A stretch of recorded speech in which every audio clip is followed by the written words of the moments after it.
Jemaat yang dikasihi Tuhan Yesus Kristus, hari ini kita memasuki minggu pertama setelah Epifanias atau penyataan Tuhan, Hapapatar.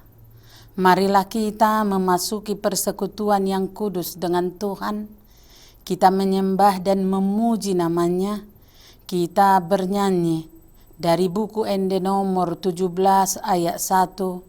Raja Natumimbul.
Di dalam nama Allah Bapa dan nama anaknya Tuhan Yesus Kristus dan nama Roh Kudus yang menciptakan langit dan bumi. Amin. Bangkitlah dan menjadi teranglah, sebab terangmu datang dan kemuliaan Tuhan terbit atasmu. Haleluya.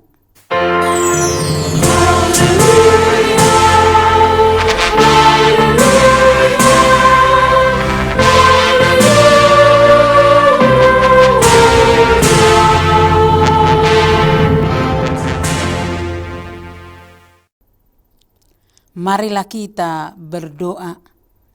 Ya Tuhan Allah Bapa yang Maha Pengasih, kami bersyukur karena Engkau telah memindahkan kami dari kegelapan ke dalam terang dan kebenaran melalui anak-Mu yang tunggal Tuhan Yesus Kristus. Berilah Roh Kudus menuntun kami, agar iman kepercayaan kami semakin teguh dan tumbuh, dan perilaku serta perbuatan kami semakin suci dan benar, sehingga kami layak masuk ke dalam kehidupan kekal, karena Tuhan Yesus Kristus Tuhan kami. Amin. Kita bernyanyi dari buku Ende nomor 72 ayat 1. Hehema hamu parbegu.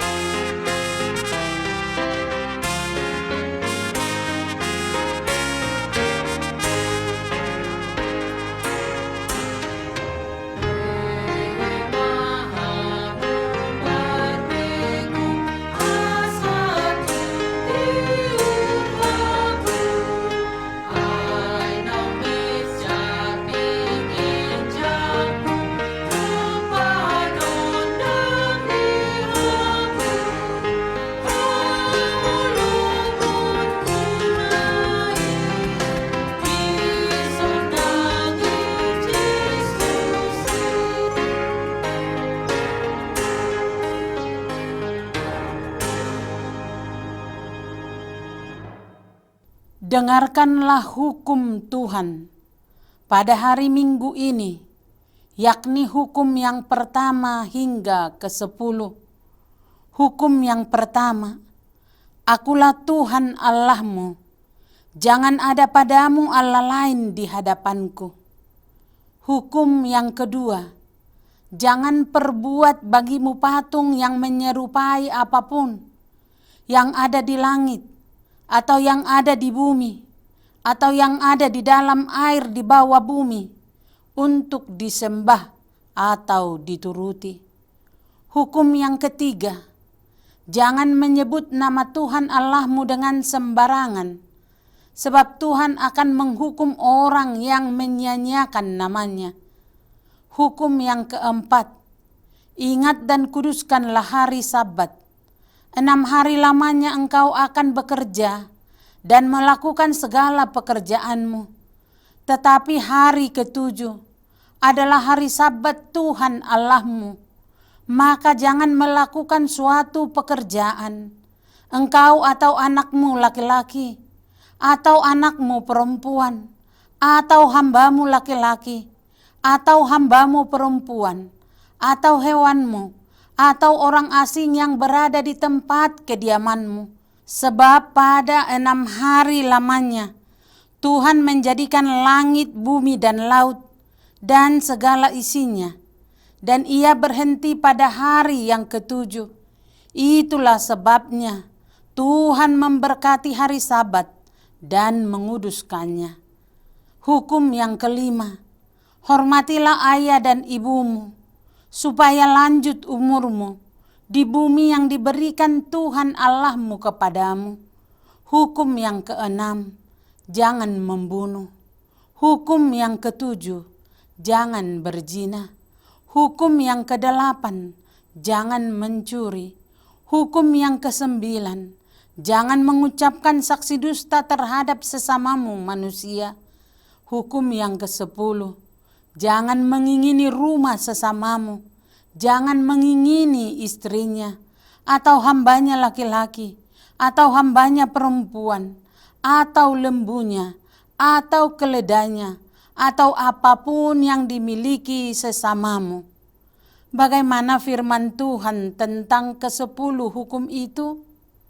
Aku Tuhan Allahmu adalah Allah yang cemburu, yang membalaskan kesalahan bapa kepada anak-anaknya, kepada keturunan yang ketiga dan keempat dari orang yang membenci aku. Tetapi aku menunjukkan kasih setia kepada beribu-ribu orang, yaitu mereka yang mengasihi aku dan berpegang pada perintah-perintahku. Demikianlah hukum Tuhan. Marilah kita memohon kekuatan dari Tuhan untuk melakukan hukumnya. Ya Tuhan Allah, kuatkanlah kami melakukan yang sesuai dengan hukum-Mu. Amin. Kita bernyanyi dari buku ND nomor 688 ayat 1, Tuhan jodoh marsak.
Marilah kita mengaku dosa kita.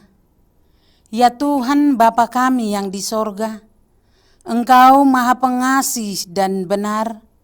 Berkat-Mu melimpah dan kekal selama-lamanya. Kasihanilah kami ya Tuhan.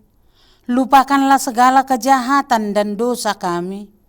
Kami sering berbuat dosa terhadap Engkau dan mengakibatkan amarah-Mu. Karena kami sering melanggar hukum-Mu. Limpahkanlah kasih sayang-Mu kepada kami, dan berkatilah kami dengan pertolongan-Mu. Ya Tuhan Allah, sumber kebahagiaan kami. Ampunilah segala dosa dan pelanggaran kami. Di dalam anak-Mu Tuhan Yesus Kristus, Juru Selamat kami. Amin.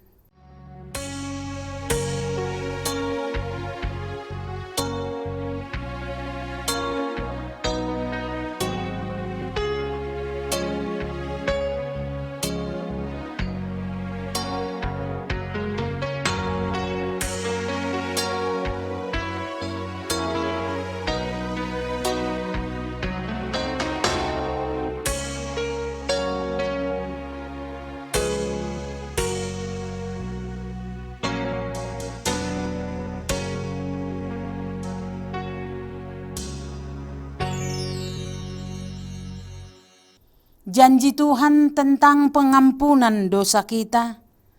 Demi aku yang hidup, demikianlah firman Tuhan Allah. Aku tidak berkenan kepada kematian orang fasik, melainkan aku berkenan kepada pertobatan orang fasik itu dari kelakuannya, supaya ia hidup.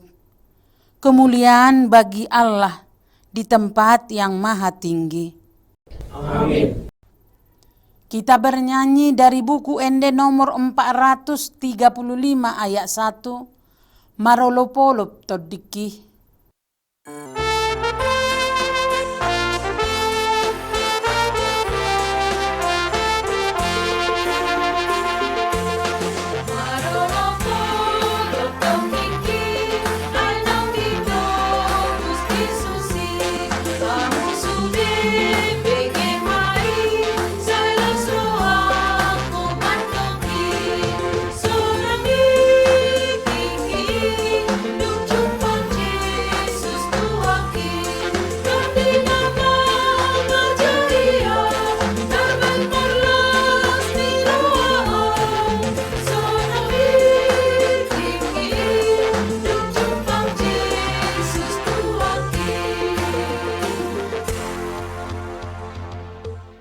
Firman Tuhan yang ditetapkan pada hari Minggu ini tertulis dalam Mazmur 40 ayat 1 sampai ayat 6. Untuk pemimpin biduan, Mazmur Daud. Aku sangat menanti-nantikan Tuhan. Lalu ia menjenguk kepadaku dan mendengar teriakku minta tolong. Ia mengangkat aku dari lubang kebinasaan, dari lumpur rawa. Ia menempatkan kakiku di atas bukit batu, menempatkan langkahku. Ia memberikan nyanyian baru dalam mulutku untuk memuji Allah kita. Banyak orang akan melihatnya dan menjadi takut, lalu percaya kepada Tuhan. Berbahagialah orang yang menaruh kepercayaannya pada Tuhan, yang tidak berpaling kepada orang-orang yang angkuh, atau kepada orang-orang yang telah menyimpang kepada kebohongan. Banyaklah yang telah kau lakukan, ya Tuhan Allahku, perbuatanmu yang ajaib dan maksudmu untuk kami. Tidak ada yang dapat disejajarkan dengan Engkau. Aku mau memberitakan dan menyatakannya, tetapi terlalu besar jumlahnya untuk dihitung. Engkau tidak berkenan kepada korban sembelihan dan korban sajian, tetapi Engkau telah membuka telingaku. Korban bakaran dan korban penghapus dosa tidak Engkau tuntut. Demikianlah firman Tuhan. Berbahagialah orang yang mendengarkan firman Allah serta memeliharanya. Amin. Kita bernyanyi dari buku Ende nomor 564 ayat 1. Lasma rohatta di Tuhan debata.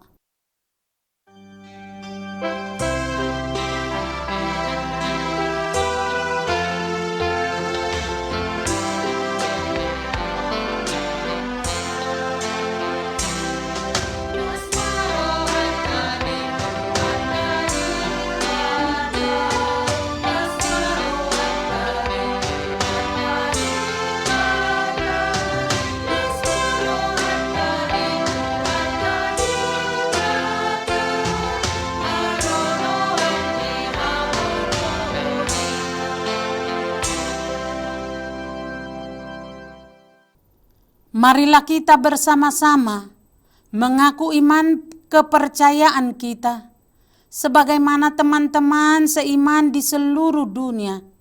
Kita bersama-sama mengucapkannya. Aku percaya kepada Allah, Bapa yang Maha Kuasa, Khalik langit dan bumi. Aku percaya kepada Yesus Kristus, Anaknya yang tunggal Tuhan kita, yang dikandung daripada Roh Kudus, lahir dari anak darah Maria, yang menderita sengsara di bawah pemerintahan Pontius Pilatus, disalibkan, mati dan dikuburkan, yang turun ke dalam kerajaan maut. Pada hari yang ketiga, bangkit pula dari antara orang mati, naik ke sorga, duduk di sebelah kanan Allah, Bapa yang Maha Kuasa. Dari sana akan datang kelak untuk menghakimi orang yang hidup dan yang mati. Aku percaya kepada Roh Kudus dan adanya satu gereja yang kudus dan am, persekutuan orang kudus, pengampunan dosa, kebangkitan daging, dan hidup yang kekal. Amin. Sebelum kita mendengarkan firman Tuhan, kita akan memberikan persembahan 1A dan 1B. Kita bernyanyi dari buku ND nomor 128 ayat 1, Ditadda Debatata.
Damai sejahtera Allah yang melampaui segala akal, itulah yang memelihara hati dan pikiranmu di dalam Kristus Yesus Tuhan kita.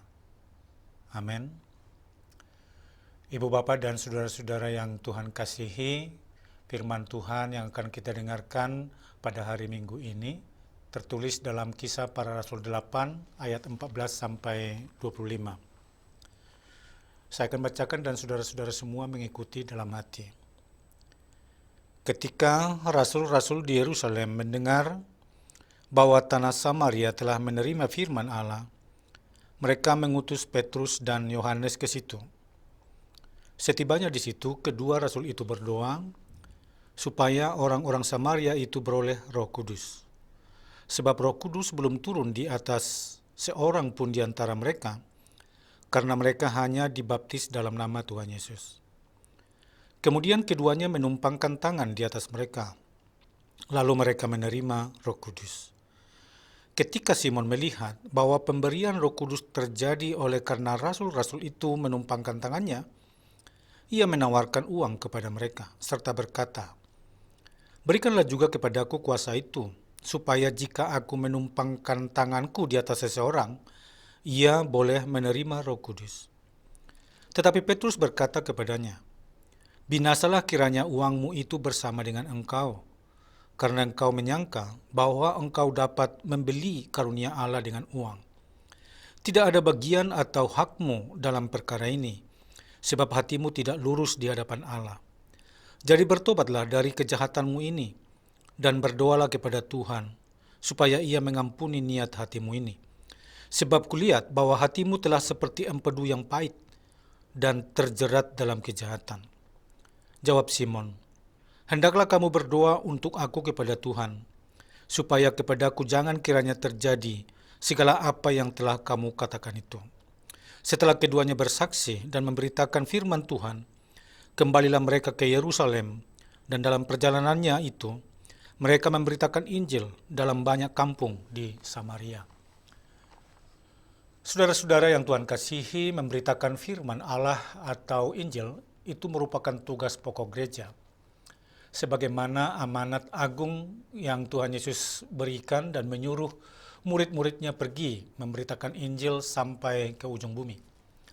Dalam Kisah Para Rasul 1 ayat 8, Yesus berkata, "Tetapi kamu akan menerima kuasa kalau Roh Kudus turun ke atas kamu, dan kamu akan menjadi saksiku di Yerusalem dan di seluruh Judea dan Samaria dan sampai ke ujung bumi. Dan itulah yang terjadi setelah para murid itu dipenuhi Roh Kudus. Hidup mereka diubahkan dari yang tadinya takut-takut menjadi saksi pemberani. Yang sebelumnya awam, sekarang menjadi pegiat Injil yang bergerak cepat. Seperti dalam nas kita ini, ketika rasul-rasul di Yerusalem mendengar bahwa kota Samaria telah menerima firman Allah, Petrus dan Yohanes berangkat ke situ. Tidak menunda-nunda, tetapi langsung bergerak cepat jemput bola. Tidak lagi melihat Samaria sebagai daerah berdinding pemisah yang najis dikunjungi, melainkan menjadi daerah penginjilan kemana murid-murid diutus oleh Kristus. Demikianlah Injil itu mendamaikan, mempertemukan, menyatukan, melampaui batas-batas daerah, suku, ras, bangsa, dan semuanya telah menjadi satu persekutuan di dalam Kristus. Saudara-saudara, kedatangan rasul-rasul itu bertujuan untuk meneguhkan iman orang-orang Kristen Samaria. Sebelumnya mereka telah dibaptis oleh Filipus, seorang diaken yang datang duluan menginjili, namun mereka belum menerima Roh Kudus. Kita kurang tahu mengapa hal demikian terjadi. Tetapi apapun itu, kehadiran Petrus dan Yohanes telah melengkapinya. Itu dilakukan kedua rasul itu dengan berdoa dan menumpangkan tangan, mengaruniakan Roh Kudus, melengkapi baptisan yang sebelumnya telah mereka terima. Sahnya kekristenan memang ditandai dengan percaya, dibaptis, lalu dikaruniai Roh Kudus. Manusia lama ditanggalkan dan manusia baru dikenakan. Sebab di dalam Kristus kita semua adalah ciptaan baru. Yang lama sudah berlalu, sesungguhnya yang baru sudah datang. Dengan Roh Kudus iman kita diteguhkan. Dengan Roh hidup kita dibaharui. Dan dengan Roh kita diberi kuasa dan semangat untuk menghasilkan buah-buah Roh seperti kasih, sukacita, damai sejahtera, kesabaran, kemurahan, kebaikan, kesetiaan, kelemah lembutan, penguasaan diri. Tidak ada hukum yang menentang hal-hal ini. Oleh karena itu, saudara-saudara, ketika yang terjadi kemudian adalah melihat kejadian pemberian Roh Kudus itu, seorang bernama Simon, itu ahli sihir di kota Samaria, yang telah percaya dan ikut dibaptis oleh Filipus, menawarkan uang kepada Petrus dan Yohanes, supaya dia diberikan kemampuan memberikan Roh Kudus kepada orang lain. Tawaran uang Simon itu menunjukkan bahwa dia beranggapan kuasa Roh Allah itu bisa dibeli. Hal ini tentu saja sangat keliru, dan Petrus menegurnya dengan mengatakan bahwa hati Simon dipenuhi jalan yang tidak lurus, berisi niat jahat seperti pahitnya empedu, serta masih terikat dengan kejahatan. Simon harus bertobat sungguh-sungguh dari semua praktik kehidupan lamanya.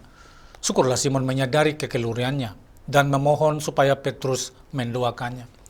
Kita pun saudara-saudara harus menyadari adalah kekeliruan bila kita beranggapan semua hal bisa dibeli dengan uang.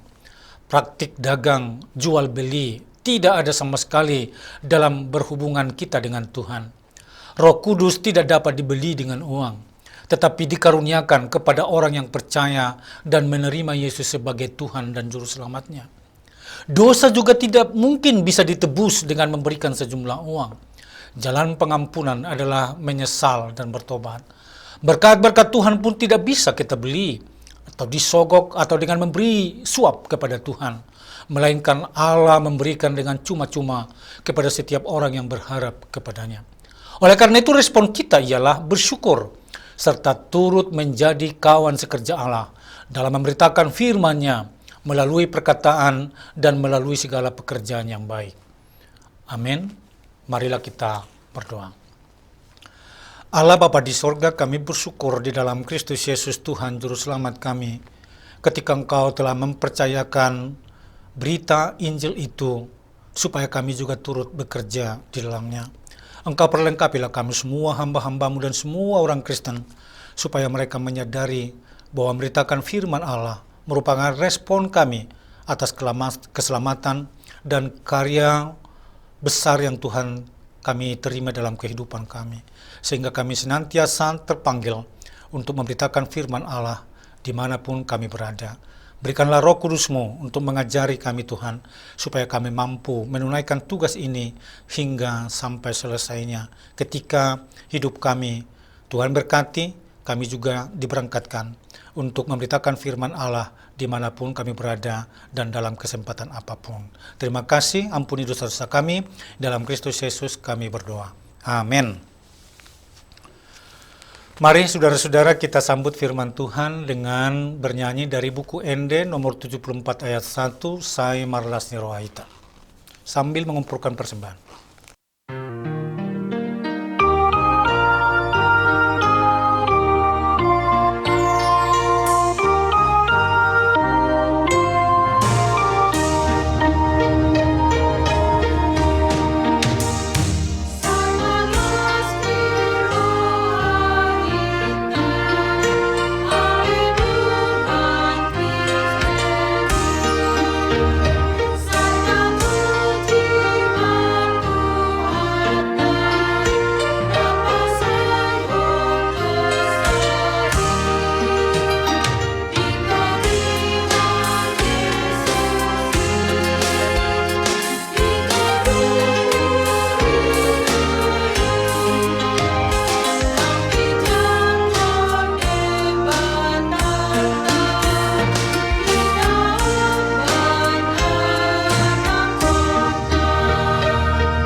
Marilah kita berdoa untuk menyerahkan persembahan kita kepada Tuhan. Ya Allah Bapa kami yang di sorga, kami mengaku bahwa Tuhan adalah sumber dari segala karunia yang melimpah dalam kehidupan kami masing-masing. Sebagian daripada karunia itu kami serahkan kembali sebagai persembahan kepada Tuhan. Terimalah dan berkatilah persembahan umat-Mu ini, agar dapat kami pergunakan untuk pekerjaan dan pelayanan kerajaan Tuhan di dunia ini. Bukalah hati kami untuk mengenal betapa banyak berkat dan karunia yang kami peroleh dari Tuhan, supaya kami senantiasa bersyukur kepadamu. Di dalam nama Yesus Kristus Tuhan kami. Amin.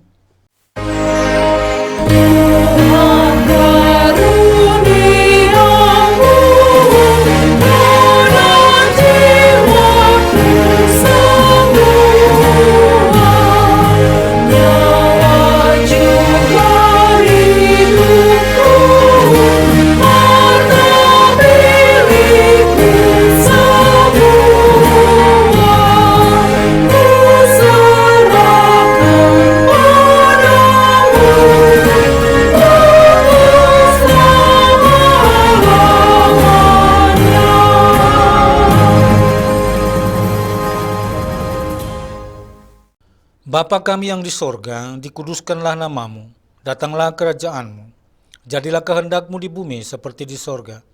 Berikanlah kami pada hari ini makanan kami yang secukupnya, dan ampunilah kami akan kesalahan kami, seperti kami juga telah mengampuni orang yang bersalah kepada kami. Dan janganlah membawa kami ke dalam pencobaan, tetapi lepaskanlah kami daripada yang jahat.